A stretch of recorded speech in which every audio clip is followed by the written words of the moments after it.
이 내 손인데 르네는 눈앞에 보이는 대로 관객들에게 묘사해 나가기 시작한다. 그의 영혼은 자신이 들어와 있는 몸에서 뻗어나간 두 팔을 확인한다. 터실터실 튼 손은 상처투성이고 손톱은 빠지거나 부러져 있다. 청회색 제복 밖으로 빠져나와 있는 손의 생김새로 보아 젊은 청년이 분명하다. 밖에서 밤을 보내고 있는 그가 호주머니에서 방풍 라이터를 꺼내 불을 켜더니 손목에 찬 시계를 비춘다. 새벽 5시 30분. 그의 주변에 똑같은 청회색 제복을 입은 사내들이 여러 명 눈에 들어온다. 역사 전공자인 르네는 그 제복이 제1차 세계대전에 참전한 프랑스 군인들이 입었던 군복이라는 것을 어렵지 않게 알 수 있다. 병사들의 입에서 피어오르는 부연 입김이 차가운 공기 중에 하얀 무늬를 수놓는다. 그들이 있는 곳은 깊이 2m가 넘는 구덩이에 널판지를 세워서 지지한 참호, 악취와 불에 탄 살냄새가 진동한다. 르네는 품속으로 파고드는 매서운 한기를 느낀다. 내가 여기서 뭘 하고 있는 거지? 군모를 쓰고 견장을 단 부사관 하나가 점호 시작을 알린다. 이름들과 성들이 나달처럼 공중으로 터진다.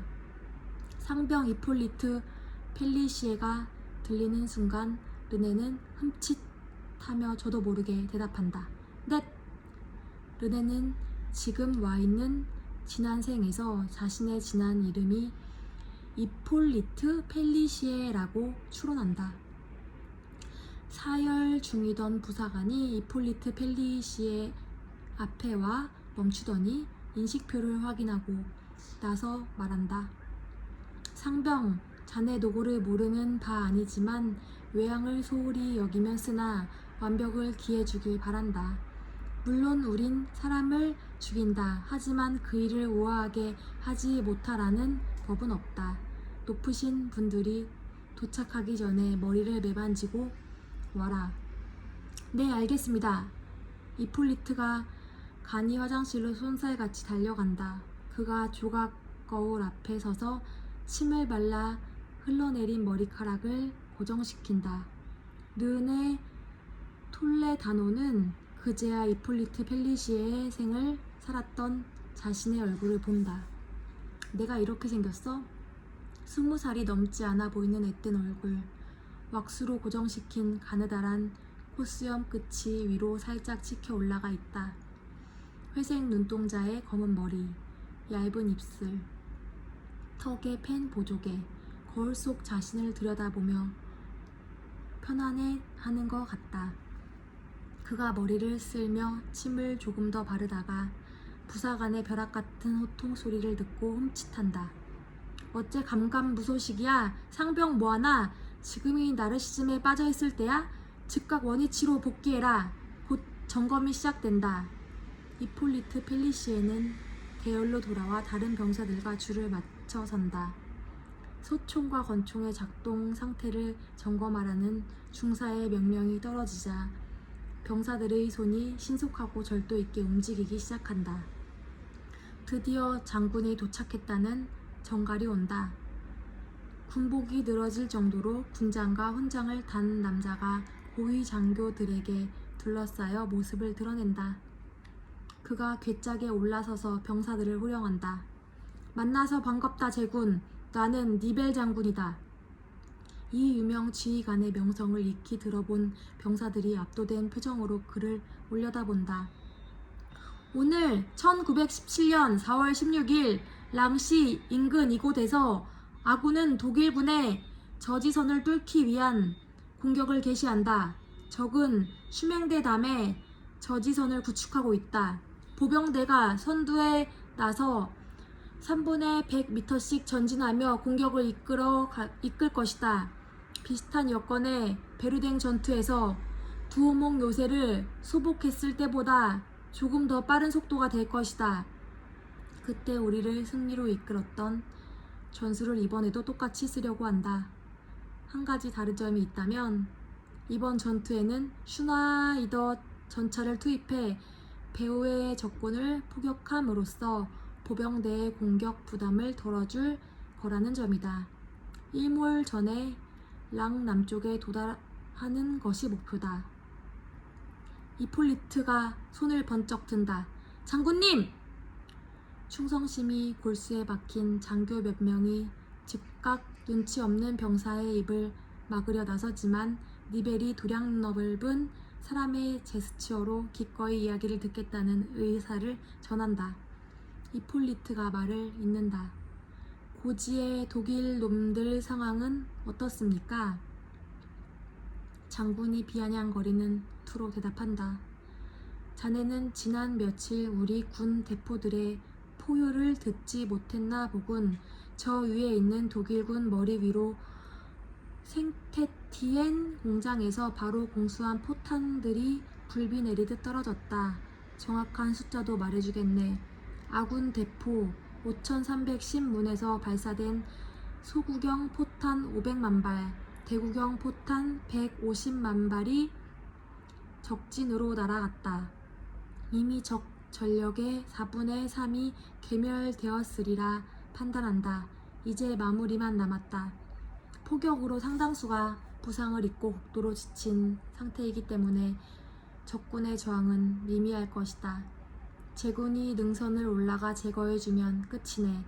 그렇게 우리는 아니, 자네들은 결정적인 승리를 이끌어 이 지루한 소모전을 끝내게 될 것이다. 침략자 독일 놈들을 집으로 돌려보내고 나서 우리는 영웅으로 금이환양의 아내와 가족과 친구들을 만날 것이다. 그러면 모든 것이 평화로운 예전으로 돌아가게 될 것이다. 니벨 장군이 주변 장교들을 돌아보며 잠시 뜸을 들이다가 우렁찬 음성으로 외친다. 시간이 왔다. 자신감과 용기를 보여줘라. 프랑스 만세. 병사들이 일제히 제창한다. 프랑스 만세! 제군 영웅이 되어라! 장군이 비장한 목소리로 덧붙인다. 장군의 옆을 지키던 중사가 말을 이어받는다. 각자 위치로 가서 지상 공격을 준비한다. 이폴리트는 단검과 수통이 제자리에 있는지부터 확인한다. 4월인데도 여전히 춥고 간밤에 내내 눈까지 내렸다. 병사들에게서 피어오른 입김이 공기 중에 희고 두꺼운 띠를 만들며 떠있다. 르네는 이폴리트 오른쪽에서 세네갈 병사들을 발견한다. 그들은 이가 달그락달그락 거릴 정도로 몸을 떨고 있다. 중사가 악을 쓰듯 호령한다. 공격 태세 돌입! 병사들이 용기를 내기 위해 럼주를 채운 수통을 들고 벌컥벌컥 마시기 시작한다. 이폴리트의 수통에는 시칠리아산 적포도주가 채워져 있다. 유별스럽게 보여도 그는 이것 하나만은 포기할 수가 없다. 발효한 포도즙이 목구멍을 넘어가는 순간 몸에 온기가 퍼지고 마음이 평온해지기 때문이다. 지평선의 부연 새벽 빛이 밝아온다. 인간 세계의 근심 걱정은 아랑곳하지 않는 새들이 제잘제잘 아침을 맞고 있다. 끝날 것 같지 않은 기다림에 지친 병사들이 한시 앞이 쥐구멍을 뛰쳐나가고 싶어 조바심 친다. 드디어 새벽 6시 정각. 중사의 후루라기에서 새된 소리가 뻗어나간다. 다른 부사관들이 즉각 군호를 이어받아 호각을 불어 젖히기 시작한다. 이폴리트는 선두에서 사다리를 타고 참호 밖으로 나간다. 비탈이 가파르긴 해도 오르는 데에는 큰 지장이 없다. 그런데 그의 머리 위에 벼랑간 구름이 하나 가로 걸린다. 하늘이 시커멓게 변하더니 비를 뿌리기 시작한다. 간밤에 눈이 내린 땅이 순식간에 질퍽질퍽하고 미끄럽게 변한다. 이폴리트 왼편에서 비탈을 타고 오르던 슈나이더 전차들이 이내 진창에 빠져 헛바퀴를 돌고 있다. 보병 부대는 아무런 저항 없이 몇 미터를 올라간다. 고지에서 포성이 장렬하는 소리가 들리는 걸 보니 아군 뒤편에 배치된 대포들이 독일군 방어 진지에 남아있을 전력을 쓸어버리는 중인 게 틀림없다. 언덕 꼭대기에 노란 꽃다발이 번쩍 펼쳐지는 순간 폭발이 일어나고 버섯구름 같은 연기가 하늘로 치솟는다. 보병들은 안심하고 진군 속도를 높인다. 철조망이 나타나자 공병들이 앞으로 나와 가위를 들고 체계적으로 철사를 절단해 통로를 확보한다. 진군이 재개된다. 사기 충전한 아군 보병 부대가 다시 비탈을 오르기 시작한 지 몇 분도 지나지 않아 독일군 기관총 진지에서 불이 뿜어져 나온다. 선두에 위치한 병사들이 우수수 쓰러진다. 이폴리트는 전우들과 함께 낮은 포복으로 땅을 기면서 독일군 사격 후 넘어 짙은 색깔의 철모들을 조준 사격하기 시작한다. 총에 맞은 아군 병사 한 명이 수류탄을 꺼내 안전핀을 물어 뽑더니 적의 기관총 진지를 향해 던진다. 피투성이가 된 독일 군인들이 사지가 잘린 채 비명을 지르며 원폐호 밖으로 뛰쳐나온다. 그들은 즉각 사살된다. 빗발이 갈수록 굵어진다. 진격! 진격! 중사의 후령마다 앙칼진 호각 소리가 따라붙는다. 비탈을 오르며 진군을 계속하던 병사들은 적군의 또 다른 기관총 진지를 만나지만 교전 끝에 쓸어버린다. 아군의 포격이 능선 위에 집중되는 동안 빗발은 거세지고 비탈은 갈수록 미끄러워져 발이 쭉쭉 밀린다. 이때 지근 거리에서 위협적인 사격이 날아온다. 적군들이 미끄러져 내려오며 총을 난사하기 시작한다. 이폴리트와 적군들은 재빨리 땅에 엎드려 응사한다. 독일군의 소총 사격은 날이 갈수록 정확해지고 있다. 이폴리트가 반사적으로 옆에 있던 수류탄을 집어들어 적진을 향해 던진다. 그의 관자놀이가 팔딱거리고 호흡이 가빠진다. 진격 앞으로! 부대원들 뒤에서 몸을 사리고 있던 중사가 소리를 지른다. 청해새 군복들이 착박착박하며 진탕을 뛰어가기 시작한다. 총알이 비오듯 쏟아지고 아군이 집단처럼 쓰러진다. 중사가 빽빽 소리를 지른다. 전진 빌어먹을 전진하라니까! 그가 도끼를 품고 악을 쓴다. 되돌아오는 비겁한 놈은 비탈 아래 특별히 배치된 기관총 세례를 받게 될 것이다. 유행이 살아남아도 이탈한 놈은 총살을 면치 못할 것이다. 그가 부는 호각 소리는 병사들의 사기를 복도두기보다 신경을 긁는다. 비탈을 되돌아 내려가던 병사들이 중사의 말대로 아군 참모에서 날아오는 기관총 사격을 맞고 쓰러지기 시작한다.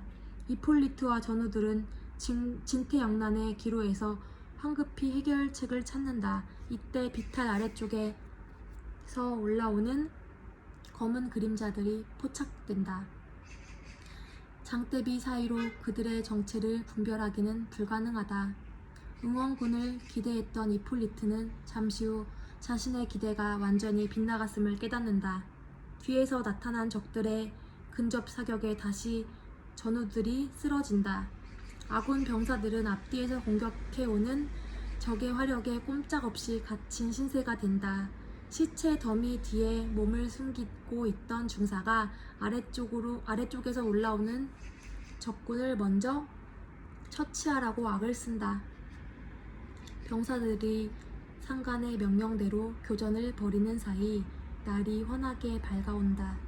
비탈 아래서 등장한 적들은 모두 소탕했지만 아군은 전력에 막대한 타격을 입고 사상자는 어마어마하다. 첫 번째 공세에서 부대원 중 유일하게 살아남은 이폴리트는 영웅은커녕 쫓기는 짐승에 다급한 처지가 된다. 신속한 결정을 내리지 않으면 안 된다. 호흡이 가빠지고 심장이 터질 듯 뛴다. 위로 올라가는 건 혼자 적의 기관총 사격을 뚫어야 한다는 뜻이고 그렇다고 아래로 내려가면 이탈로 간주될 것이다. 초조하게 주위를 두리번거리던 그의 눈에 질척한 땅에 찍힌 발자국들이 들어온다. 후미에서 전우들을 공격했던 독일군의 발자국들을 조심스럽게 따라가자 입구를 흙더미로 가려놓은 굴이 하나 나온다. 그는 의군용 특공조로 여러 번 드나들었던 적이 있어서 이런 땅굴의 존재에 익숙하다. 아군이나 적군이나 공병들이 밤낮으로 두더지처럼 땅을 파서 갱도를 내고 적진 바로 밑까지 침투해 폭발물을 설치한다는 것은 누구보다 잘 알고 있다. 이폴리트는 굴 안으로 상체를 넣는다. 계단을 몇 개 내려가자 천장을 가로대로 떠받쳐 놓은 지하 통로가 나온다. 프랑스군의 포격을 피하고 접전 시 필요에 따라 신규 병력을 투입하기 위해 독일군이 오래전부터 이곳에 거미줄처럼 땅굴을 파놓고 있었던 게 틀림없다. 니벨 장군의 바람과는 달리 지난 며칠 동안 프랑스군의 고지 집중 포격에도 불구하고 적의 전력이 전혀 타격을 입지 않은 이유다. 주위를 경계하며 땅굴 속을 이동하던 이폴리트는 곳곳에서 적의 폭발물 상자를 발견한다. 갑자기 인기척이 느껴진다. 그는 우묵하게 팬 벽 쪽으로 황급히 몸을 숨긴다. 독일 병사 하나가 걸어오고 있다. 이폴리트는 상대가 바싹 다가올 때까지 기다렸다가 뒤에서 달려들어 입을 틀어막으며 목을 벤다. 그의 동작은 간결하면서도 정확하고 효율적이다. 독일 병사의 경동맥에서 미지근한 피가 솟구친다.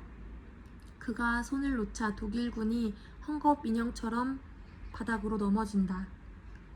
통로 저쪽에서 목소리가 들린다. 하인리, 어디 있어? 무슨 일 있어? 하인리! 발소리가 달려오기 시작한다. 이폴리트가 좀 전과 똑같이 기습 공격으로 그를 순식간에 처치한다. 군복이 피로 벌겋게 물든다. 다시 저벅저벅 발소리가 들린다. 이번에는 두 명이 폭발물 상자를 들고 걸어온다. 이폴리트가 단검을 내리꽂자 하나의 숨통을 끊는 사이 살집이 두둑한 키 큰 놈이 억센 두 팔로 이폴리트의 가슴팍을 뒤에서 끌어안는다. 상대적으로 체격이 왜소한 이폴리트는 팔꿈치로 뒤를 가격해 압박을 푼 뒤 재빨리 돌아서서 단검을 휘두르며 공격 자세를 취한다. 그들은 헐떡거리며 숨을 몰아쉰다. 무기를 휘두르며 거리를 지킨 채 공격 기회를 노린다. 체격과 힘에서는 유리하지만 민첩성이 부족한 상대의 약점을 이용해 이폴리트가 독일군에게 여러 번 창상을 입힌다. 하지만 두툼한 지방이 방패 역할을 하는 그의 몸속 깊이 칼을 찔러 넣기 시작하는